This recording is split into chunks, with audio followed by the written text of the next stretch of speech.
Jom belajar bersama dengan Cikgu Muring. Hai, hari ini kita masih lagi belajar dalam tajuk yang sama, iaitu haiwan. Di dalam tajuk yang lepas, kamu sudah pun tahu apakah hubungan antara haiwan dengan manusia dan juga tumbuhan. Untuk kelas hari ini, kita akan melihat kepentingan haiwan kepada manusia dan juga tumbuhan.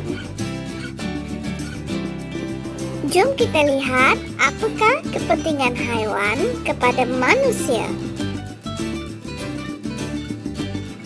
Haiwan memberikan banyak kepentingan kepada manusia dari segi perindustrian, kesihatan, dan pengangkutan.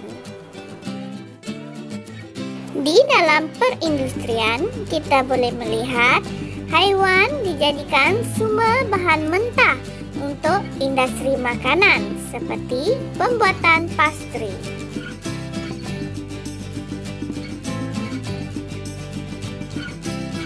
Haiwan juga penting dijadikan sumber bahan mentah untuk industri pakaian dan kosmetik. Antaranya seperti baju kulit dan juga gincu bibir.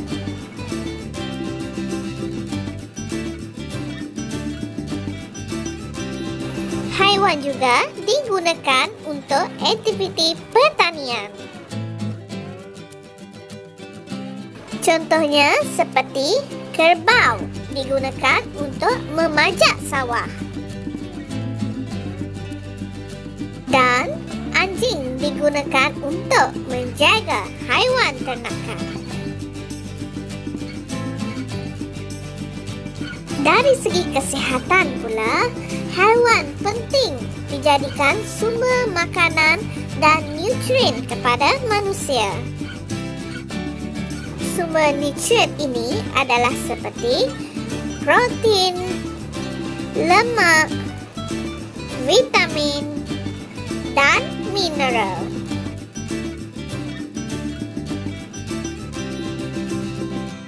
Haiwan turut penting untuk dijadikan sumber ubat, vaksin, dan hormon untuk perubatan.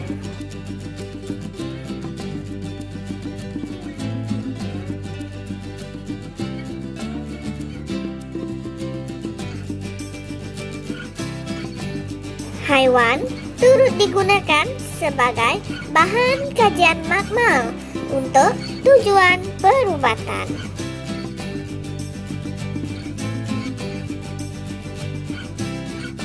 Dari segi pengangkutan pula, haiwan digunakan untuk mengangkut barangan, manusia, dan juga hasil pertanian.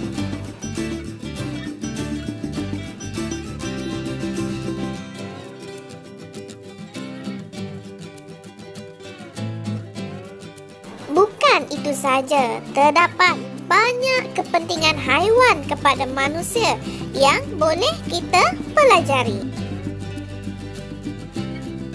Haiwan digunakan untuk tujuan pelancongan, tujuan keselamatan, dan juga menjejak penjenayah. Jom kita lihat kepentingan haiwan kepada tumbuhan pula. Selain manusia, haiwan juga adalah penting untuk tumbuhan.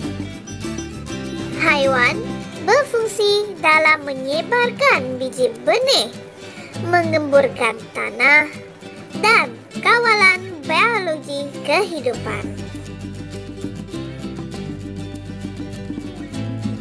Dalam menyebarkan biji benih, haiwan akan memakan buah-buahan dan bijinya dibuang ke tanah atau dikeluarkan melalui najis. Terdapat juga biji benih yang akan melekat pada bulu haiwan.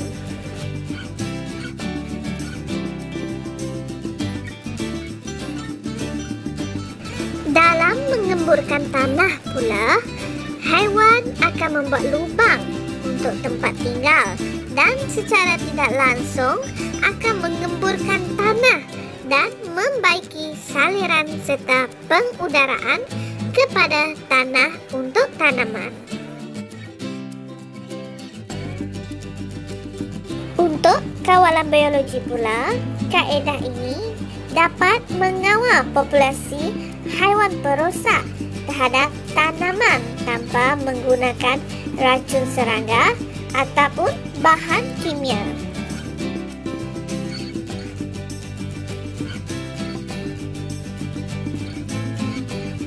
Jom kita jawab soalan ini sama-sama. Lihat gambar dan labelkan gambar tersebut sama ada ianya perindustrian, kesehatan, atau pengangkutan.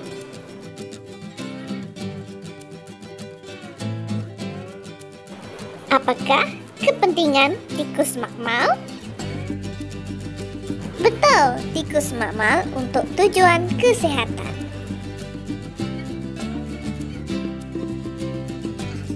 Bagaimana pula dengan kereta lembu? Tepat sekali, kereta lembu digunakan untuk tujuan pengangkutan. Jom lihat soalan seterusnya. Gambar manakah yang menunjukkan kawalan biologi? Gambar A atau gambar B? Betul, jawapannya ialah gambar A. Antara gambar berikut, yang manakah menyebarkan biji benih? Gambar A atau gambar B? Ya, jawapannya ialah gambar B.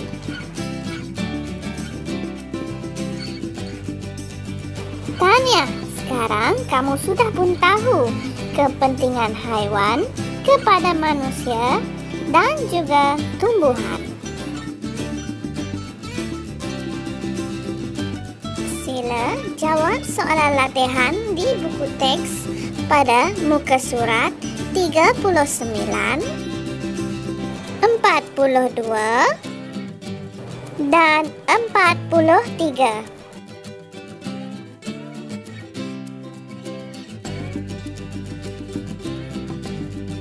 Sila rujuk buku teks muka surat 38 dan muka surat 41 untuk menjawab soalan. Okey, itu saja kelas hari ini. Terima kasih kerana telah menonton video Cikgu Murin. Jumpa kamu lagi di kelas yang lain.